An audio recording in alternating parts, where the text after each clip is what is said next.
Good morning and good day to all our wonderful Bender JCC ECC students. My name is Tamari Berry.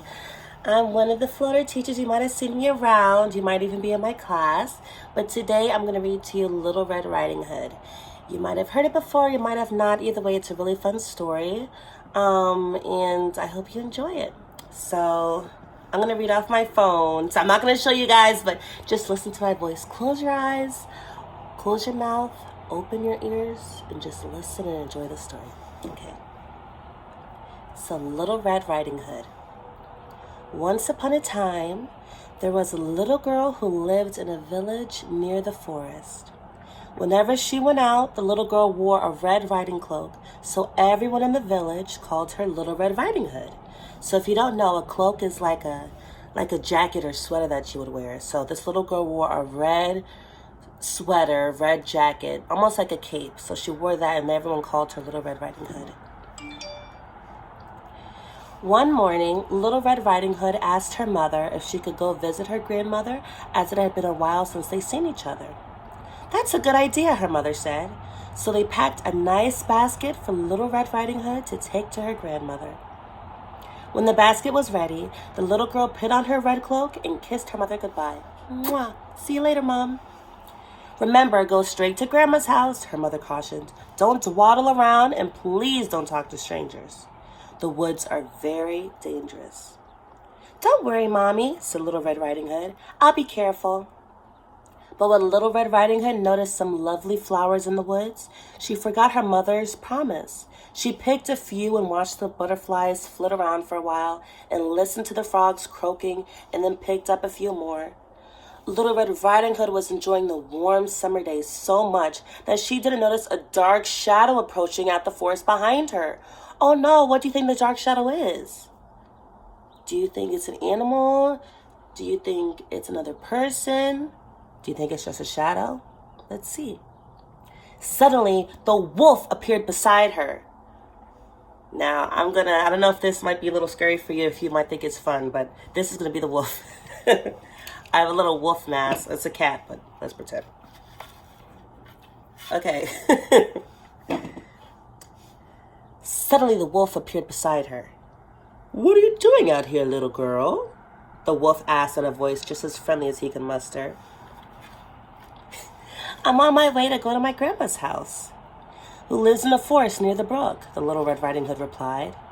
Then she realized how late she was, as she quickly excused herself, rushing down the path to her grandmother's house. The wolf, in the meantime, took a shortcut. The wolf, a little out of breath from running, arrived at Grandma's house and knocked lightly at the door.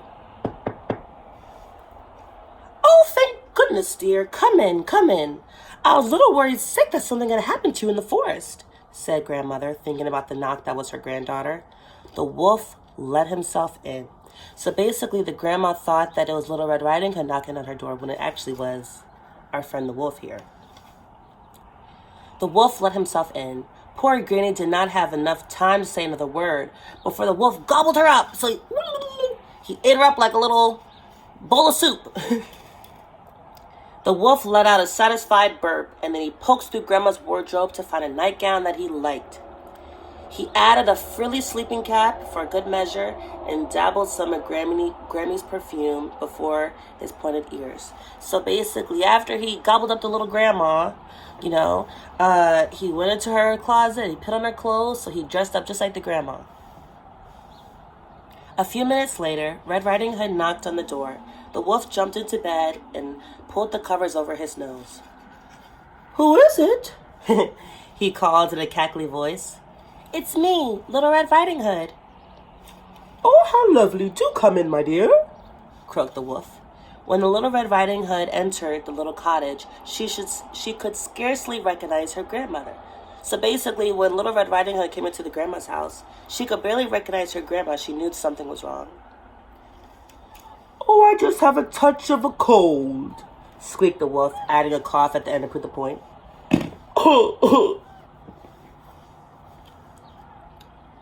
I forgot where I was. Okay. But grandmother, what big ears you have, the Little Red Riding Hood said as she edged closer to the bed.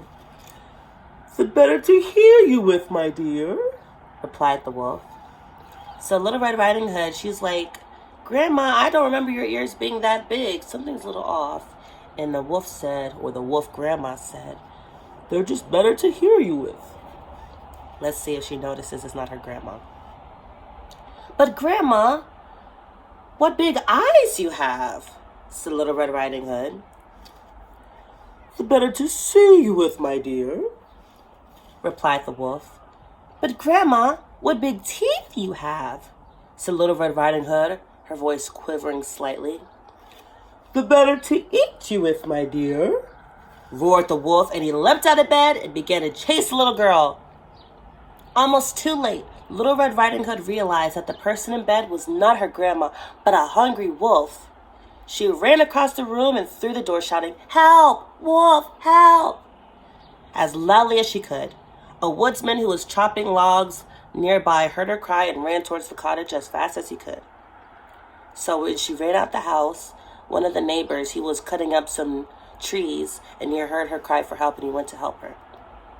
He grabbed the wolf and made him spit out the poor grandma, who was a bit frazzled by the whole experience, but still in one piece. Oh, Grandma, I was so scared, sobbed Little Red Riding Hood. I'll never speak to strangers that dwaddle in the forest again. So she said, Grandma, I'm never going to talk to a stranger again. I'm going to make sure to listen to all your instructions. There, child. You've learned an important lesson. Thank goodness you shouted loud enough for this kind woodsman to hear you. The woodsman knocked out the wolf and carried him deep into the forest where he couldn't bother people any longer. And then the Little Red Riding Hood and her grandmother had a nice lunch and a long chat. So I hope you enjoyed the story. I hope you're also enjoying this little break from school at home. Hope you're spending a lot of time with your animals, your pets, your parents, your family, your friends. But I just hope that you enjoy life, and I hope to see you again soon in another video. I cannot wait for school to start back again in 2 weeks. And again, enjoy your day, and I'll see you later, Bender ECC.